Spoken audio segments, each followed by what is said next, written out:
Oh, hello there. I didn't see you. Just kidding.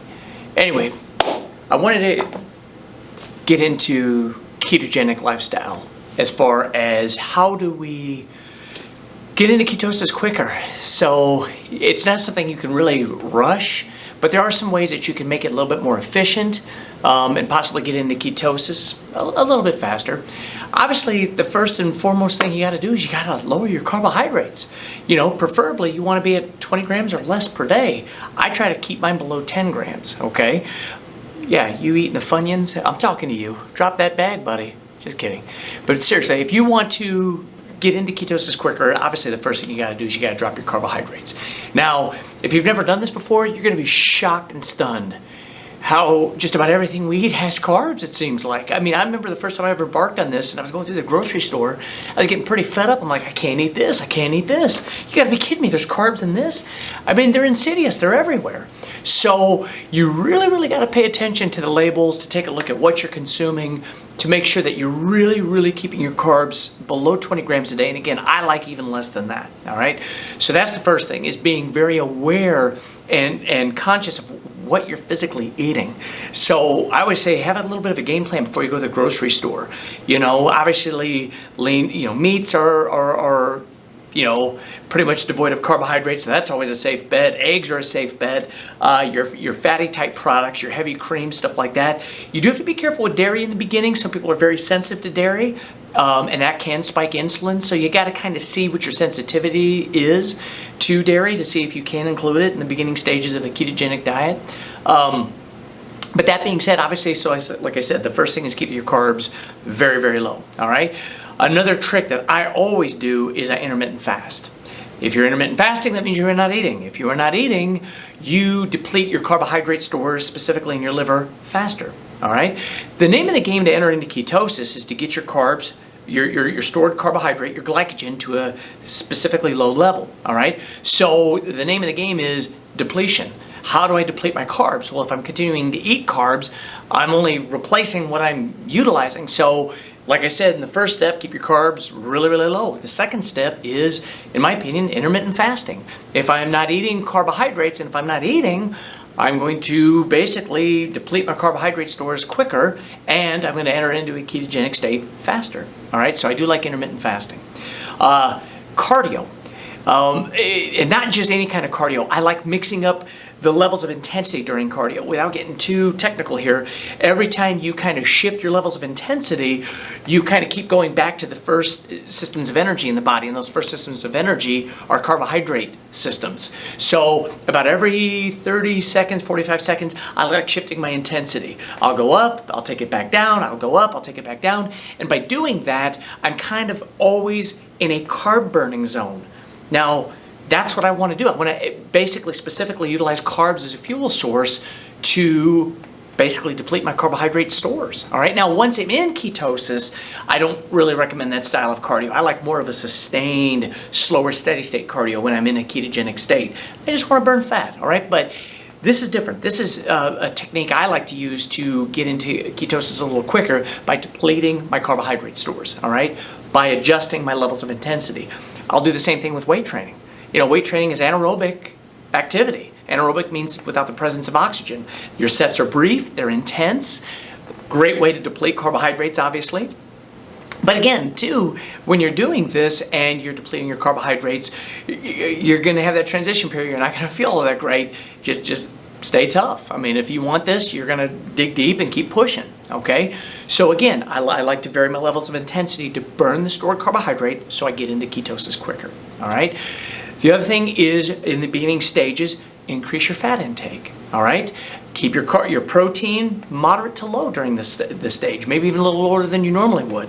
But I do like bringing the fats up. Now, I'll do that several ways, all right? I will use MCT oil, all right? I will use omega-3 oils, fish oils, specifically. I'll use a blend of omega-369 oil from time to time. I can use flaxseed oil.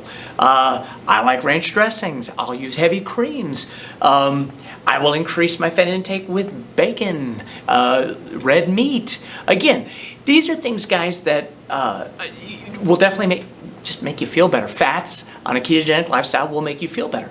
Now, that being said, I always say this too, make sure you get a physical, get a checkup by a doctor before you do this. Make sure you're in a healthy state before you embark on this style of eating. You don't want to do anything that could potentially harm yourself, okay? And it goes for any style of eating. When you're getting ready to make a change, make sure you're in a healthy position to do that first, all right?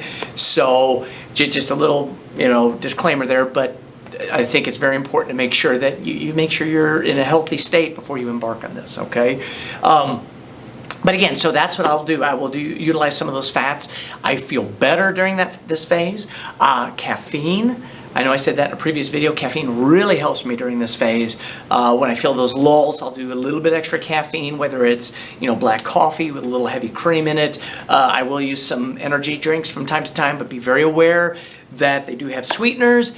And so that can be an issue. So small amounts of that, at least with the coffee, you can prevent any sweeteners because you're not putting any sweeteners in there. Also, make sure if you do use an energy drink that it's a sugar-free energy drink.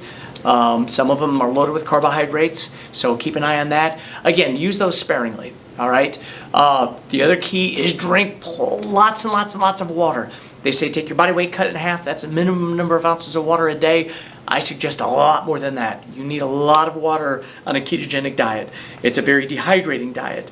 That's why you do see a nice loss in the very beginning. People go, ooh, look at all this drop on the scale. Guys, a lot of that's water loss, okay? So you want to replenish that. That'll help with fat mobilization. It'll also help make you feel better, help flush out toxins out of your body, okay? So hydration is critical. Every day it's critical, but on a ketogenic lifestyle, it's extremely critical, all right?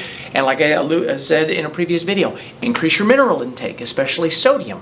That will help prevent some of the ketogenic flu-like symptoms. You'll feel better, all right? You're gonna be less apt to cramping. That seems to be an issue on this diet because, again, you're flushing out minerals out of out of your body because of this style of eating. So make sure you're taking in your potassium, your magnesium, your calcium, and sodium, all right? So again, in a nutshell, keep a real strict focus on your carbohydrate intake. Try and keep it below 20 grams. Do not, I don't count fiber when I'm looking at my overall carb intake. I subtract fiber out. Some may disagree with me on that, but I eat lots and lots of green vegetables. I do not count the fibrous carbs in those vegetables in my total carbohydrate intake. I think green vegetable intake is critical. Plus, too, the fiber is going to help prevent constipation, which sometimes can become an issue on this style of eating. Again, you're cutting out a lot of carbs. Obviously, well, a lot of your carbohydrate-rich foods also contain a lot of fiber. So when you take that out and the fiber is much lower in your normal daily intake of calories, constipation can become an issue. So I do suggest fiber supplements, Metamucil or psyllium husk, that sort of thing, and lots and lots and lots of green vegetables. So again, that can get a little confusing, but I've never counted the fiber in vegetables towards my total carbohydrate intake for the day. So again, you want to keep your carbs very low. You want to introduce intermittent fasting, all right? I like a 16-8 window, 16 hours of fasting with an 8-hour window of eating, especially in the first couple of days to introduce your body into a ketogenic state faster. I like to mix up my levels of intensity during cardio and or weight training, minimizing rest time between sets so that I stay in a carbohydrate burning zone for the majority of the time so that I deplete my glycogen stores so I get into ketosis quicker. I want to be in ketosis. I want to be burning fat, okay? Drink lots and lots of water. Up your fat intake during the beginning stages of this diet. And make sure you take in plenty of minerals that'll help prevent some of the ketogenic-like flu symptoms. All right, guys, I hope these tips help. I've got many more videos coming. As you can see, I don't come with a script. I bring it from my heart, guys. I think this is a great way to eat. If your goal is to shed fat while building muscle, it's not for everybody, but I enjoy the style of eating and it works well. All right, everybody, be blessed. Thank you. Bye-bye.